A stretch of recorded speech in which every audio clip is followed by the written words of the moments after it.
मैं लगूंगा तो मेरे पीछे बहुत सारे हजरात हैं जिनको मेरे बाद में भी बोलना है और तकरीबन ये बातें सभी आ चुकी हैं। बहुत शॉर्ट में मैं ये बात कहना चाहता हूँ ख़ास तौर से कि मीडिया अब बच्चों के पास और ख़वातीन के पास भी पहुँचेगा, उस तबके के पास भी पहुँचेगा और उनसे पूछेगा कि बताओ आप लोग वक्फ एक की मुखालफत क्यों कर रहे हैं। तो आपको ये इल्म होना चाहिए कि आप वक्फ एक की मुखालफत क्यों कर रहे हैं। जब आप लोगों से पूछेंगे और आप कहेंगे हमें पता नहीं है, तो न्यूज़ चलेगी कि साहब कुछ चंद लोग हैं जिन्होंने इस प्रकार का माहौल बना रखा है और बाकी तो लोगों को एतराज़ ही नहीं है। तो आप सबके पास में एंड्रॉयड फ़ोन है। ओवैसी साहब को सुनिए, तमाम उलेमाओं को सुनिए, कपिल सिब्बल साहब को सुनिए, धवन साहब को सुनिए, वो बता रहे हैं कि इस एक्ट में क्या किया गया है। ये हिंदुस्तान की तारीख में पहला अमेंडमेंट एक्ट है जो किसी कानून को कमज़ोर करने के लिए लाया गया है। आज से पहले जितने भी अमेंडमेंट हुए हैं वो उस कानून को मजबूत करने के लिए लाए जाते हैं। ये वो कानून है जिसके एक्ट को आप कमज़ोर करने के लिए ला रहे हैं, पर पजली सोच समझ के कमज़ोर कर रहे हैं। एक बहुत मोटा सवाल करता हूं मैं आपसे कि ये कहा गया कि साहब जिन प्रॉपर्टियों का आप जो बाई यूज़र हैं, तो बाई यूज़र कहाँ से आई है? क्या मैंने अपनी मर्जी से बाई यूज़र बना दिया था उन प्रॉपर्टियों को?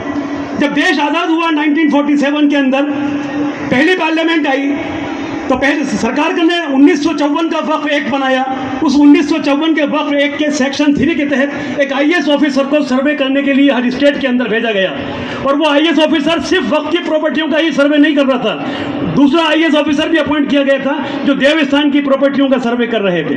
वो IAS ऑफिसर के पास में पूरी एक टीम होती थी और वो टीम हर डिस्ट्रिक्ट में पहुँचती थी, डिस्ट्रिक्ट से फिर वो तहसील में जाती थी, फिर कस्बे में जाती थी और वहाँ जाके पूछती थी भाई आपकी निगाह में कौन कौन से वक्फ प्रॉपर्टीज़ हैं वो बताइए। लोग बताया करते थे कि साहब ये कब्रिस्तान है, ये खानका है, ये दरगाह है, ये मस्जिद है, ये कब्रिस्तान की ज़मीन वहाँ तक है। उन्होंने उसको पूरा रिकॉर्ड किया और रिकॉर्ड ऐसे ही नहीं कर लिया, सिर्फ उनकी बात पे ही भरोसा नहीं कर लिया, बल्कि देश आज़ाद होने से पहले ये तमाम रिकॉर्ड्स सन 1500 से लेकर 1947 तक रेवेन्यू रिकॉर्ड के अंदर मौजूद थे। उस रेवेन्यू रिकॉर्ड के अंदर लिखा हुआ है कि ये कब्रिस्तान की 10 बीघा ज़मीन है, ये 20 बीघा ज़मीन है। तो जो दी देन स्टेट ने ज़मीनें कब्रिस्तान के लिए दे दी, मस्जिदों के लिए दे दी, खानकाहों और दरगाहों के लिए दे दी। सूफीज़म हमारे यहाँ से शुरू हुआ, सूफीज़म ने हमेशा हमें मोहब्बत करना सिखाया। तो जिन चीज़ों को दे दिया और 1947 के अंदर 1947 के अंदर जब कानून आ गया, कानून के तहत आपने सर्वे कर लिया, 10 साल तक सर्वे कर लिया, सर्वे करके सरकार ने ये मान लिया कि हाँ ये अनडिस्प्यूटेड वक्फ प्रॉपर्टीज़ हैं। उसके बाद आपने उन प्रॉपर्टीज़ का गजट नोटिफिकेशन किया जो 1965 में किया और गजट नोटिफिकेशन करने के बाद में पहला वक्फ बोर्ड का गठन किया गया और वक्फ बोर्ड के चेयरमैन और मेंबर्स को ये कहा गया कि हमारी निगाह में आज से ये प्रॉपर्टी है, वक्फ प्रॉपर्टी हैं, इनके बाद में आज के बाद आप इनके केयर टेकर हो। अब सरकार उन पर सवाल उठाकर क्या थूक के चाटना चाहती है? सरकार जो ज़मीनों को हमें दे चुकी है उस पर वापस सवाल उठाना चाहती है। सरकार ये चाहती है कि क्या जो आज से 300 साल पहले किसी दी देन स्टेट ने कब्रिस्तान को ज़मीन दे दी उसको वापस ले ले। ये सरकार का रवैया, ये सरकार का करैक्टर क्या मुनासिब है? सरकार सिर्फ एक चाहती है कि आपको आपके मजहबी मामलों में दखल अंदाजी करके वोट को पोलराइज करके अपना वोट लेना चाहती है। सरकार ने नफरत की बुनियाद पे राज में आना सीख लिया है और जब नफरत की बुनियाद में राज में आया जाता है तो कुछ भी नहीं किया जाता, सिर्फ भाई को भाई से लड़ाया जाता है। तो ये सरकार जिसका इरादा आपकी चीज़ों को तबाह करने का है, आपकी चीज़ों को आपसे छीनने का है, आपकी चीज़ों पे कब्जा करने का है। और जितने भी मेरे से पहले स्पीकर्स आए, हर स्पीकर की कोई ना कोई बात के अंदर आप उनकी एक दो इम्पोर्टेंट बात होती हैं जिसको हमें नोट करना चाहिए। मोहन सिंह जी ने कहा जी किसानों का कानून कैंसिल हुआ, मुफ्त में नहीं हो गया, 800 जानों की कुर्बानियाँ देनी पड़ी हैं। दुनिया में कोई भी चीज़ बगैर कुर्बानी के नहीं मिलती।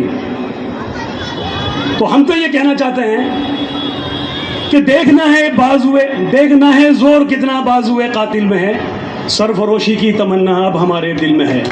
आइए, हमारे बुजुर्गों ने जितनी कुर्बानियाँ दी उसके बदले में हमने 80 साल राज कर लिया, 80 साल बहुत मौज मस्ती की ज़िंदगी जी ली। अब वक्त आ गया है कि अपनी नस्लों को और अपनी चीज़ों को बचाने के लिए आपको फिर से कुर्बानियाँ देनी पड़ेगी। आज जिन लोगों को इस शामियाने के अंदर आने में गर्मी लग रही है वो इस मिल्लत और कौम की और वक्फ की चीज़ों को बचाने के लिए उनका कोई रोल नहीं माना जाएगा। रोल आपको करना है तो आपको अपना खाना पीना, अपनी जिंदगी, अपना ऐश और आराम सब कुछ छोड़ के सड़कों पे आना होगा। और मैं यकीन से कहता हूं कि जिस दिन आप 5 करोड़ लोग सड़कों पे आ जाएंगे, ये कानून भी कैंसिल हो जाएगा। ये लोकतंत्र नहीं है, अब ये भीड़ तंत्र हो गया है। जमहूरियत के अंदर सर गिने जाते हैं, आप जितने सर गिनाएंगे आपकी उतनी ताकत पैदा होगी। बहुत सारे इश्यूज हैं जिन पे हमें बहुत लंबी बात कर सकते हैं, लेकिन बहुत सारे लोग बैठे हैं, तो एक बार फिर मैं ख़वातीन हज़रात को बहुत खैर मकदम करता हूँ, उनको मुबारकबाद पेश करता हूँ। और ये पहला मौका है, ये गर्माहट का पहला मौका है, इशू शुरू हो रहा है।